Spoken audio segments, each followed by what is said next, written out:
You ask Tiger to calculate. This deals with linear inequalities with one unknown. The final result is x smaller than -1/2. Let's solve it step by step. Simplify the expression. Expand the parentheses.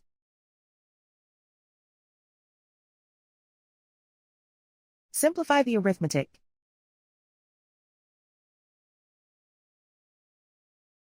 Group like terms.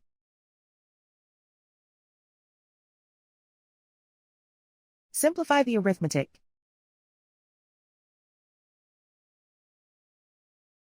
Swap sides.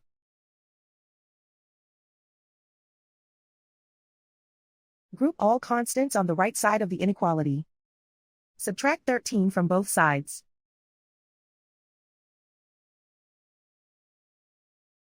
Simplify the arithmetic.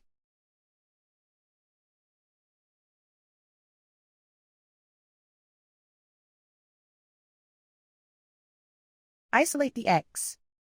Divide both sides by 2.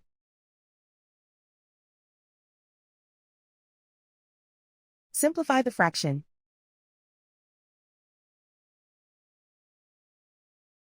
Plot the solution on a coordinate grid. And so the final result is x smaller than -1/2.